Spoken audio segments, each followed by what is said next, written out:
As a data analyst, my work is far beyond analyzing the data sets, but it rightly involves telling a story with the data sets. Now, this is one of the projects I worked on as a data analyst, as a business analyst.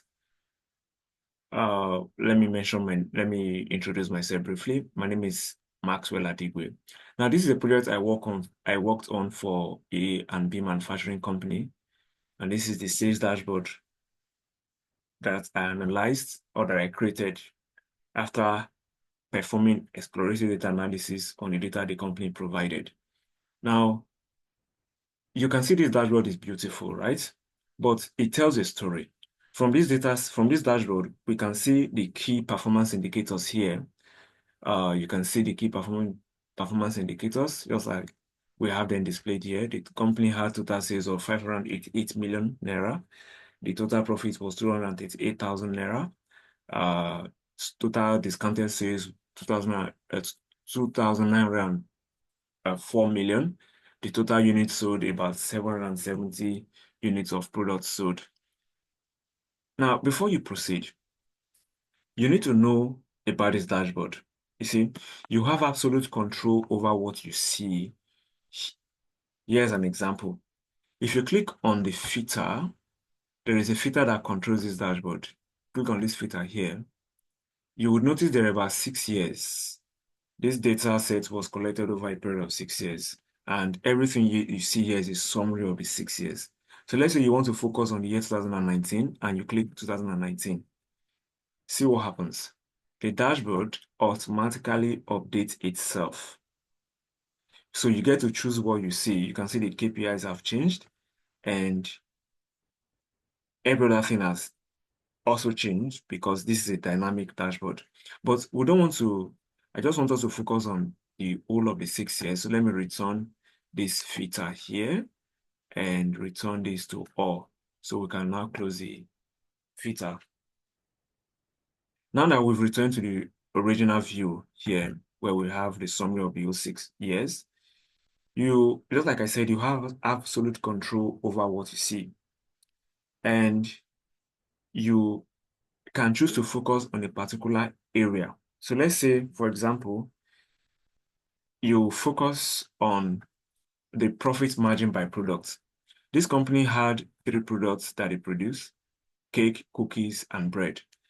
Over these 6 years, the company sold more cookies than bread and cake, just like you can see here. But this is not all you can see. The company also recorded temperature of the day for the 6 years. So the temperature of the day ranged from 24 degrees Celsius to 32 degrees Celsius, depending on the time of the year. Now, if you notice, the company had more sales at 31 degrees Celsius when the temperature of the day was 31 degrees Celsius, and when the temperature of the day was 26 degrees Celsius. So this varied between a rather hot temperature and a cold temperature. And if you look at the net profit by product, the product that had the most profit, you know what net profit is when you remove all the costs, overhead costs, and every other thing. And the company had about for cookies had the highest net profit, followed by bread and cake. Now the company also tried to do some kind of discounts on sales. So let's see how this performed for these 6 years. So you can zoom on. This is not really too clear because of, so the beauty about this dashboard is that you can actually put it in a full screen. So let's click here. Now, here is the comparison.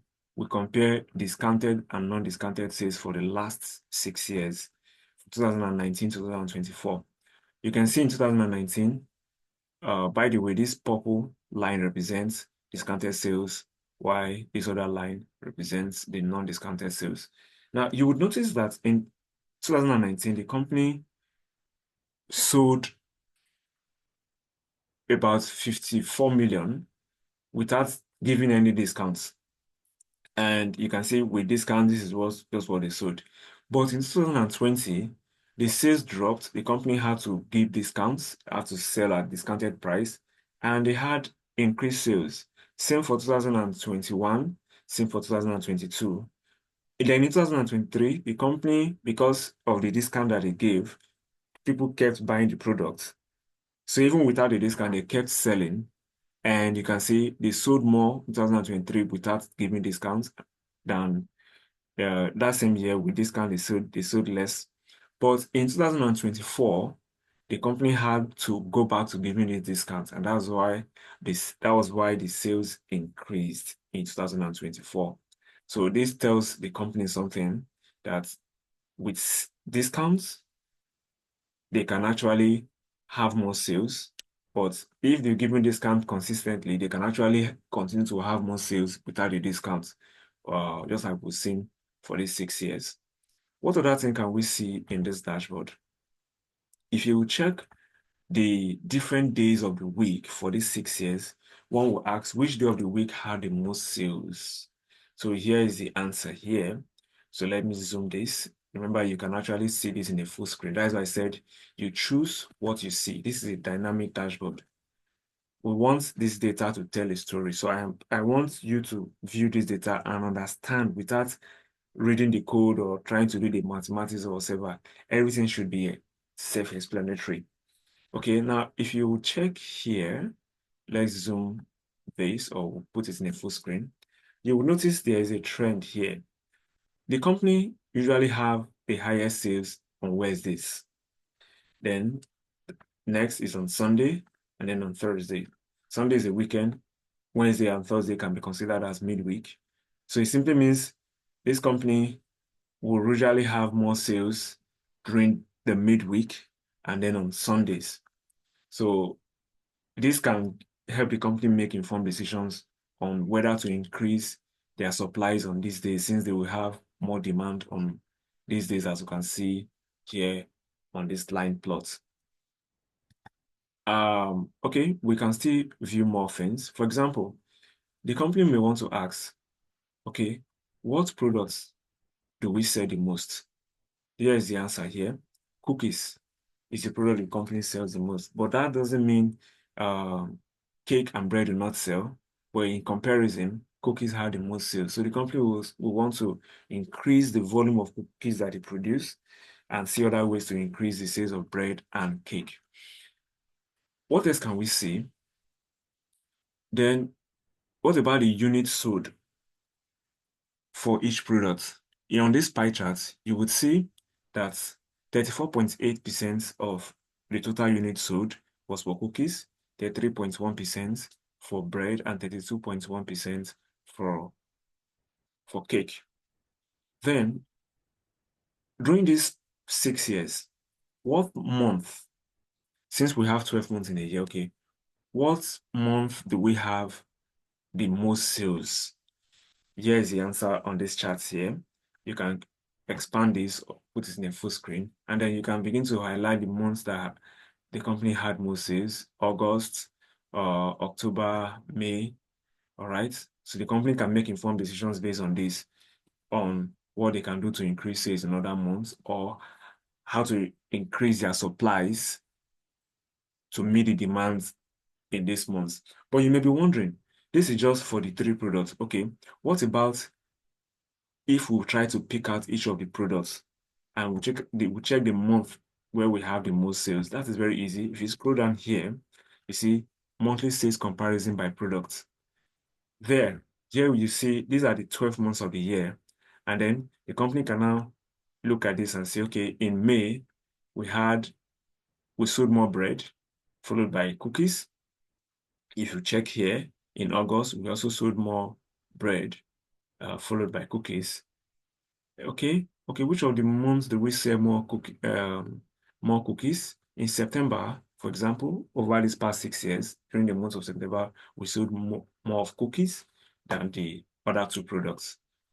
And have we ever sold more of cake? Yes, in April, we sold more of cake than bread and cookies. So the company may be interested in finding out why these variations. Why do we have these variations? And we can find answers to this. We can build machine learning model that can predict what products will sell most in particular months, what products will sell most in other months. All right. So if we return back to the dashboard here, you would notice, okay, in this 6 years in consideration, what products do we have or do we sell? What products does this company sell in the most in each of the calendar year? Look at the year 2024, the companies sold more of cookies, but then in 2023, the company sold more of bread. In 2019, for example, the company sold more of cookies, but closely followed by cake. So this is a way to visualize how the company has been performing for this six years period on these three different products. We have a lot of stories to tell from this dashboard, but because of time, I will just pause here. Please feel free to go through my GitHub repository and you would have access to the code and all the ways we analyze this data. This is just a dashboard to show the product or to show the story behind the data. This is what I presented to the company. All right. But the beauty of this dashboard is for those who are colorblinded or who do not like this background, you are free to change the background. Click on the settings here, and then you edit the color. Let's put it in light mode. And then if you prefer this, it's still the same thing, but a different background. If you would prefer a darker background, you can choose to put it in dark mode. And here we go. And the dashboard automatically updates itself. So my name is Maxwell Adigwe, just like I said. I do not just analyze data. I tell the story behind the data and I help companies to make informed decisions based on the data or based on the performance of their businesses. So feel free to keep in touch. You can see my LinkedIn profile. You can see my YouTube channel and my GitHub repository, my Medium data analysis portfolio. You can also see my portfolio on whatever page you are viewing this dashboard from. So thank you once again.